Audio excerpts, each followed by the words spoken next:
Movie की शुरुआत एक आदमी को दिखाते हुए होती है जो कि इलेक्ट्रिक पोल्स पर नंबर लिख रहा था, पर तभी उसे प्यास लगने लगती है, लेकिन उसके पास का जो पानी था वो खत्म हो गया था। इसलिए वो पास के ही घर में पानी मांगने के लिए जाता है जहाँ पर एक गाय बंधी हुई थी, और अब वो आदमी उस घर में नॉक करता हुआ किसी के बाहर आने का इंतजार करने लगता है। तभी हम उस घर के अंदर किसी लड़की के चिल्लाने की आवाज को सुन पाते हैं। साथ ही साथ हम एक औरत को भी देखते हैं जो कि अब गेट की तरफ बढ़ रही थी, जिसके साथ ही ये सीन यहीं पर कट होकर अनुजा राव नाम की एक लड़की पर शिफ्ट होता है, जो कि असल में अपने परिवार से दूर शहर में रहती है। अभी के टाइम पर वो अपने मंगेतर वैभव के साथ हुई उसकी बातों के बारे में सोच रही थी, जो कि चाहता था कि अनुजा वापस से गाँव में आ जाए और वो कोई भी जॉब ना करे, क्योंकि वो अकेले शहर में रहती थी और इसलिए गांव के अंदर उसके बारे में काफी अलग तरह की बातें चलती थी।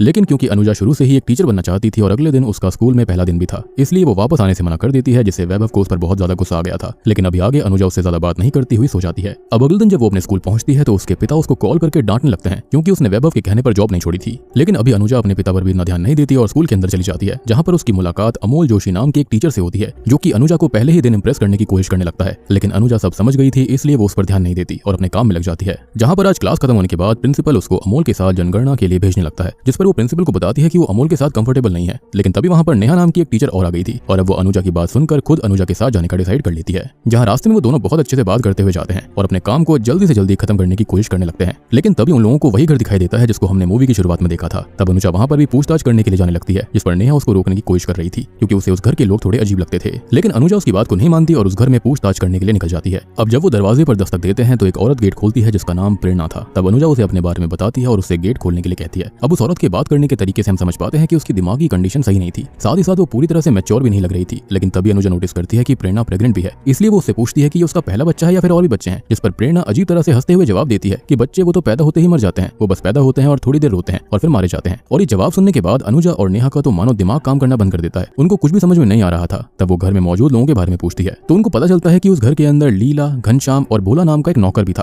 खैर अब इतने में ही वहां पर लीला आ जाती है, जो कि खुद भी अनुजा और नेहा से बहुत ही ज्यादा अजीब तरह से बात कर रही थी, इसलिए वो दोनों वहां से चली जाती हैं। पर बाहर हम एक आदमी को देख पाते हैं जो कि नेहा और अनुजा दोनों को ही देखकर बहुत ही ज्यादा हवसी वे में स्माइल करने लगता है, मतलब उनको गंदी नजर से देख रहा था। और यही उस घर का नौकर भोला था, जिससे अब अनुजा और नेहा बहुत ज्यादा घबरा गए थे, इसलिए वो तुरंत ही वहां से निकल जाते हैं। लेकिन अब अनुजा ने उस घर की फोटो खींच ली थी और अब जब वो दोनों स्कूल में पहुंचते हैं तो वहां पर नेहा का भाई नारू नेहा को ढूंढते हुए आ गया था, जो कि बहुत ही ज्यादा गुस्से वाला इंसान था और उसे नेहा की बहुत ही ज्यादा टेंशन भी रहती थी। तब नेहा उसको अपने काम के बारे में बताकर उसको अपने साथ घर लेकर चली जाती है। पर अब रात में हम अनुजा को देख पाते हैं जो कि अभी भी प्रेरणा के बर्ताव के बारे में ही सोच रही थी। साथ ही साथ उसने प्रेरणा की गर्दन पर चोट के निशान भी देखे थे, इसलिए उसे लगने लगता है कि प्रेरणा के साथ कुछ तो गलत हो रहा है, और इसलिए वो वापस से नेहा को उसी घर में चलने के लिए कहती है, जिस पर पहले तो नेहा मना कर देती है, लेकिन बाद में अनुजा की जिद के आगे उसे झुकना पड़ता है और वो दोनों वापस से उसी घर में पहुंच जाते हैं, जो कि उनकी जिंदगी की सबसे बड़ी गलती थी। अब यहाँ पर भोला उन्हें देखता है तो वो बहुत ही ज्यादा एक्साइटेड हो जाता है और वहीं हमको समझ में आने लगता है कि वो भी एक तरह का साइको है। अब वो जल्दी से अनुजा और नेहा को घर के अंदर लेकर आता है और लीला के सामने खड़ा कर देता है। तब लीला से बात करने पर अनुजा को पता चलता है कि प्रेरणा की तबीयत खराब है और इसलिए आज वो किसी से भी नहीं मिलेगी। तभी वहां पर घनश्याम आ जाता है, जो कि 5 साल के मौन व्रत पर था, जिसमें से अब तक 3 साल ही पूरे हुए थे, इसलिए उसकी जगह भोला सबसे बात करता था।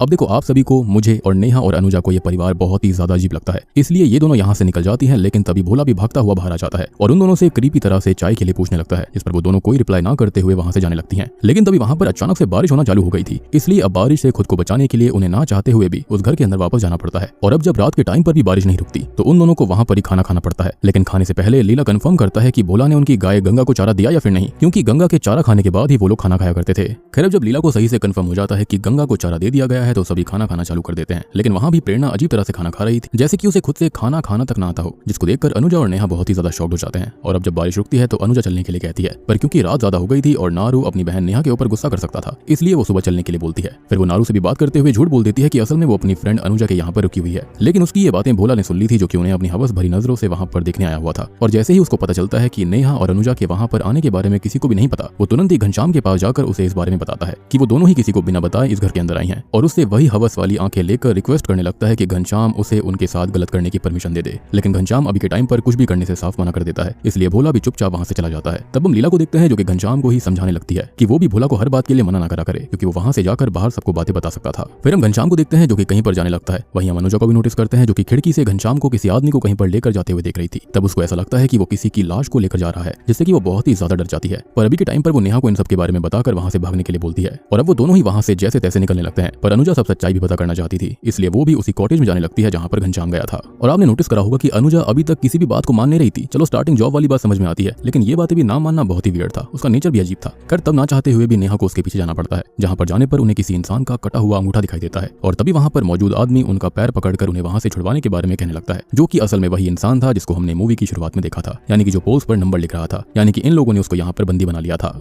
लेकिन ये सब देखकर तो ऑब्वियसली अनुजा और नेहा बहुत ही ज्यादा डर गई थी, उन्हें कुछ भी समझ में नहीं आ रहा था, इसलिए वो तुरंत ही वहां से भागने लगती हैं। जहां रास्ते में नेहा को याद आता है कि वो अपना फोन तो रूम के अंदर ही भूल गई थी, इसलिए उन्हें वापस जाना पड़ता है। जहां पर फोन के मिल जाने के बाद अब उन्हें रात में वहां से निकलने में भी डर लग रहा था, क्योंकि अगर वो पकड़े जाते तो उनका भी वही हाल हो सकता था जो उस आदमी का था। इसलिए वो प्लान बनाते हैं कि वो सुबह वहां से बिना किसी को बताए ही नॉर्मली वहां से निकल जाएंगे। और अब अगली सुबह ये दोनों ठीक वैसा ही करती हैं। लेकिन तभी लीला भी घनश्याम को बता देती है कि रात में दोनों लड़कियां उस कॉटेज में चली गई थी, उन्होंने उस पोलमैन को वहां पर देख लिया होगा। जिसको जानने के बाद घनश्याम भागता हुआ नेहा और अनुजा की स्कूटी का पीछा करने लगता है। और इन दोनों की किस्मत इतनी खराब थी कि अभी के टाइम पर अनुजा की स्कूटी भी एक गड्ढे में फंस जाती है और इसलिए ये दोनों पकड़ी जाती हैं। और इसको देखने के बाद लीला की भी जान में जान आती है, इसलिए वो भी हंसती हुई घर के अंदर वापस चली आती है, क्योंकि इनको ये लग रहा था कि ये लोग फंस जाएंगे। अब भोला नेहा और अनुजा को भी अंदर लाकर उन्हें एक रूम के अंदर कैद कर देता है, इसलिए वो दोनों बहुत जोर जोर से चिल्ला रही थी। और वहीं भोला वापस से घनश्याम से उन लड़कियों के पास जाने के लिए पूछता है, जिस पर लीला बोलती है कि अभी पहले उन्हें थोड़ा टूट जाने दो और उसके बाद चले जाना। जिस पर भोला भी मान गया था, पर क्योंकि अभी के टाइम पर नेहा के चिल्लाने की आवाज उसको इरिटेट कर रही थी, इसलिए वो नेहा के मुंह पर जाकर गर्म पानी फेंक देता है, जिससे कि नेहा बहुत बुरी तरह से जल गई थी। तब अनुजा उसको संभालने की कोशिश करती है, लेकिन नेहा उस पर ही गुस्सा कर रही थी, क्योंकि वो उस घर में अनुजा की वजह से ही फंस गई थी। अब आगे हम वैभव को देख पाते हैं, जो कि अनुजा को वापस लाने के लिए उसके घर में पहुंच गया था। और सेम टाइम पर वहां पर नारू भी आ जाता है, क्योंकि उसको लग रहा था कि नेहा अनुजा के घर पर रुकी होगी।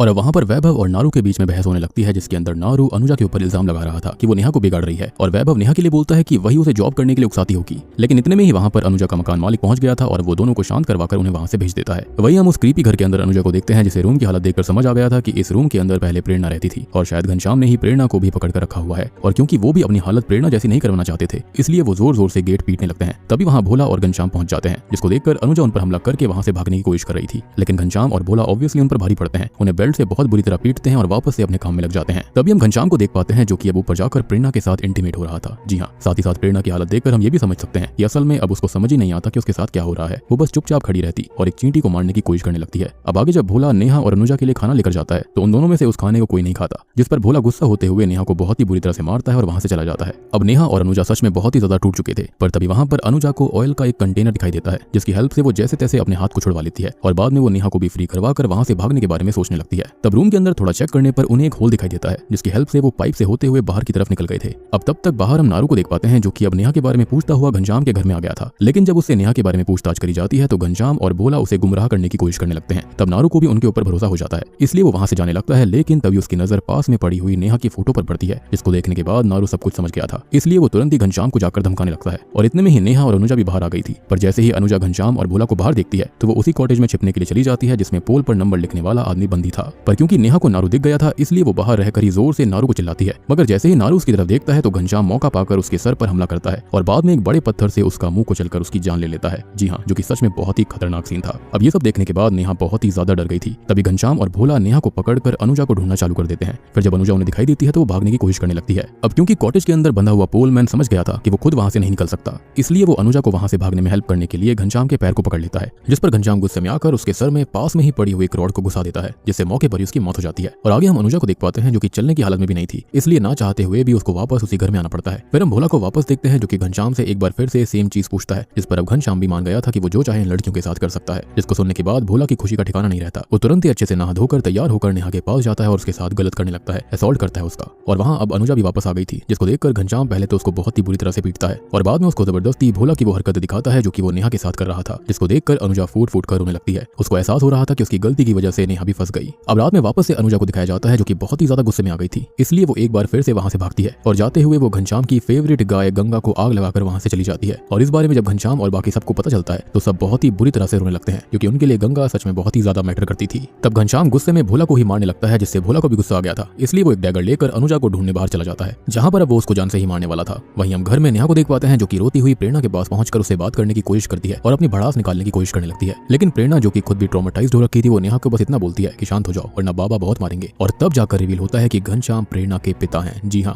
और मेरे ख्याल से वो पिता के नाम पर धब्बा था, राक्षस था, जिसने उसकी माँ को उसी तरह से फंसा कर मार दिया था। साथ ही साथ उसके बाद उसने कभी भी प्रेरणा को कभी बाहर निकलने ही नहीं दिया और उसके साथ गलत काम करता रहा, और इसलिए प्रेरणा का दिमाग कभी ग्रो ही नहीं कर पाया। तब प्रेरणा घनश्याम के डर से नेहा को बंद करके वापस चली जाती है, लेकिन उसे नेहा सही लगती थी, इसलिए वो वापस से गेट को खोलकर वहां से चली जाती है। वहीं हम भोला को देखते हैं, जिसने अब अनुजा को ढूंढ लिया था, लेकिन तब तक अनुजा भी पूरी तरह से तैयार थी। वो भोला के आते ही सबसे पहले उसके ऊपर डंडे से हमला करती है और बाद में उसे उसके ही डैगर से जान से मार डालती है। और तब तक वहां पर नेहा भी आ गई थी, जो कि अनुजा से जल्दी वहां से निकलने के लिए बोलने लगती है। साथ ही साथ वो उसको प्रेरणा के बारे में भी सब कुछ बताती है, जिसको सुनकर अनुजा डिसाइड करती है कि अब वो घनश्याम को जान से मारे बिना वहां से नहीं जाने वाली थी, इसलिए वो तुरंत ही घर वापस जाने लगती है। और तब नेहा भी उसके पीछे जाती है। वहीं घनश्याम को भी सब बातों की भनक लग गई थी, इसलिए वो भी तैयार बैठा था। लेकिन अनुजा किसी तरह से घर की छत पर चली जाती है और जैसे ही घनश्याम वहां पर आता है वो उसके ऊपर हमला कर देती है। वहीं हम नीचे नेहा को देख पाते हैं जिसके ऊपर लीला ने हमला कर दिया था, और लीला यहाँ पर कोई और नहीं बल्कि प्रेरणा की दादी थी, यानी कि वो भी इन सब में शामिल थी, जो कि बहुत ही गंदी बात है। लेकिन अभी के टाइम पर नेहा भी हिम्मत दिखाती है और लीला को उसके ही डैगर से जान से मार डालती है, जो कि बिल्कुल सही था। वहीं हम ये देख पाते हैं कि अभी अनुजा भी लगातार घनश्याम के ऊपर हमला किए जा रही थी, तब वो उसको बहुत ही बुरी तरह से मारकर घायल कर देती है और उसे वहां से नीचे फेंक देती है। लेकिन अभी भी घनश्याम मरा नहीं था, उसके अंदर थोड़ा दम बचा हुआ था। और अब नीचे गिरने के बाद घनश्याम पहली बार पूरी मूवी में हमको बोलते हुए दिखाया जाता है। तब वो जोर जोर से अम्मा अम्मा चिल्लाने लगता है, यानी कि वो लीला को पुकार रहा था अपनी माँ को। पर अभी के वक्त पर लीला पूरी तरह से मर चुकी थी और अब अनुजा भी बाहर आकर पूरी तरह से घनश्याम को खत्म कर देती है। खैर वो नेहा के साथ बैठकर वहां पर सोचने लगती है कि आखिरकार दुनिया किस तरह के बुरे लोगों से भरी हुई है। और अब हमें कुछ लाइंस के जरिए बताया जाता है कि ये कहानी असल में सच्ची घटना से इंस्पायर्ड होकर बनाई गई थी। साथ ही साथ भोला और घनश्याम ने मिलकर 13 से भी ज्यादा लोगों को मारा था, जिसमें से भोला ने 9 लड़कियों के साथ गलत किया था, उनके साथ असॉल्ट किया था। अब आगे हमें ये बात भी बताई जाती है कि असल में भारत में चाइल्ड अब्यूज के केसेस में 60% केसेस घर में होते हैं, जिसमें से 90% को रिपोर्ट भी नहीं करा जाता। और 2018 में चाइल्ड अब्यूज के 39,000 केसेस पुलिस के सामने आए थे।